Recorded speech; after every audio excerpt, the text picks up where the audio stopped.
transaksi keuangan yang 349 triliun itu dibagi ke dalam 3 kelompok. Satu, transaksi keuangan mencurigakan di pegawai Kementerian Keuangan. Kemarin Ibu Sri Mulyani di Komisi 11 menyebut hanya 3 triliun. Yang benar 35 triliun. Ya, nanti dia nanti ada data nanti Anda ambil. Kemudian transaksi keuangan mencurigakan yang diduga melibatkan pegawai Kementerian Keuangan. Itu besarnya 53 triliun. Plus sekian. Kemudian transaksi keuangan terkait kewenangan Kementerian Keuangan sebagai penyidik tindak pidana asal dan TPU yang belum diperoleh data sebesar 260,1 sehingga jumlahnya 349 triliun fix. Nanti kita tunjukkan suratnya. Nah, ketika ditanya Bu Menterinya kaget karena tidak masuk laporannya. Karena yang menerima surat by hand itu, ya orang yang ada di situ yang bilang ke Bu Sri Mulyani, Bu, udah ada surat itu loh. Kata PPATK ini suratnya. Baru dijelaskan tapi beda. Oke, sebelum kita lanjutkan perbincangan kita bersama dengan Pak Hendra ya, saya mau ke rekan kita terlebih dahulu, ada Haidar Fassal. Haidar Fassal, kita ingin dengar suara masyarakat berkaitan dengan transaksi janggal 349 triliun rupiah yang sampai saat ini masih jadi diskursus publik. Seperti apa tanggapan masyarakat?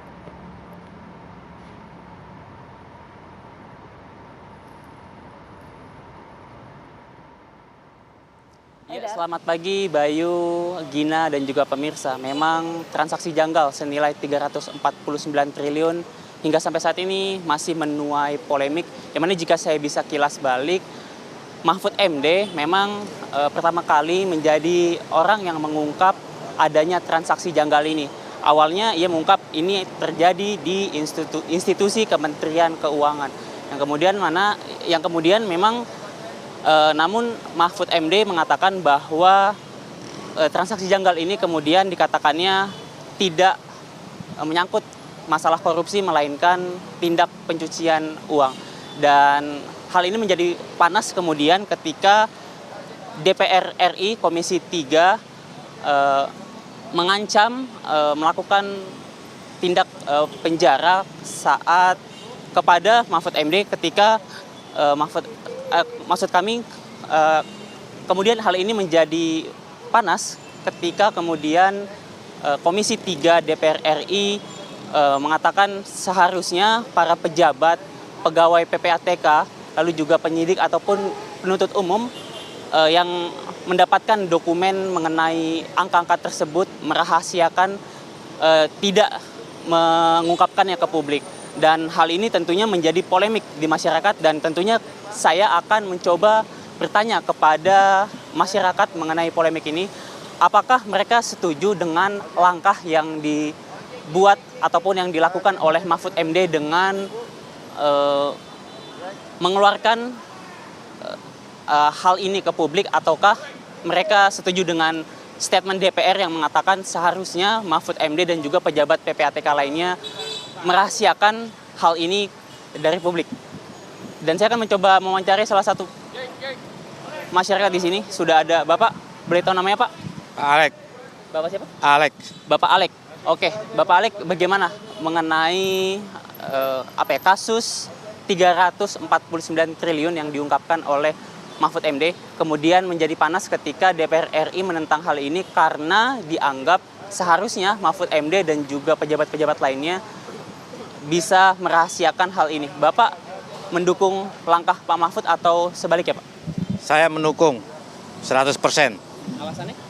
Alasan karena dia juga sebagai Menko dan sebagai pejabat negara juga dia harus transparan di dalam pemberitaan maupun di dalam menjalankan tugas-tugasnya. Oke Pak, namun dikatakan bahwa seharusnya Pak Mahfud ini merahasiakan dokumen ataupun informasi yang telah diterimanya mengenai tindak pidana pencucian uang ini. Bagaimana Pak? Kalau merahasiakan berarti dia sebagai pejabat tidak transparan dong. Ya kan? Seharusnya kalau ada masalah di dalam suatu lingkungan. Oke, terima kasih Bapak. Ya, pemirsa, itu tadi salah satu masyarakat yang mendukung langkah Pak Mahfud MD dalam hal ini. Dan saya akan coba untuk mewawancarai satu lagi. Bapak, Pak, boleh minta waktunya sebentar? Oke. Bapak namanya siapa? Saya Ebi. Bapak siapa? Ebi. Bapak Ebi, oke. Bapak Ebi mengenai kasus 349 triliun yang diungkap oleh Mahfud MD. Ini menuai polemik. Bapak setuju atau tidak hal ini diungkap ke publik? Setuju. Alasannya Pak? Karena harus terungkap semua ya. Dari jajaran-jajarannya semua. Itu berapa ratus T? 349 triliun itu terlalu besar ya, sangat besar bagi. Saya setuju itu harus diungkap sedetil-detilnya. Jadi lebih transparan ya? Iya, lebih baik transparan ya. Karena Indonesia ini ya, mungkin kalau seandainya itu terungkap semua bisa buat bayar hutang Indonesia. Oke, terima kasih Bapak.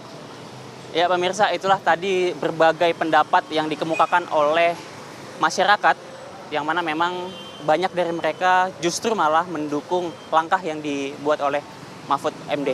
Untuk saat ini sekian, kami kembalikan ke studio, Bayu dan juga Gina.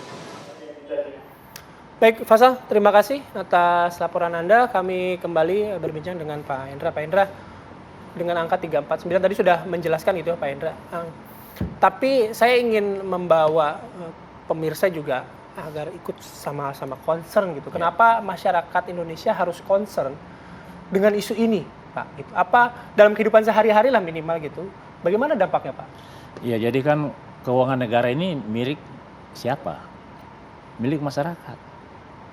Kenapa milik mereka? Mereka yang bayar pajak.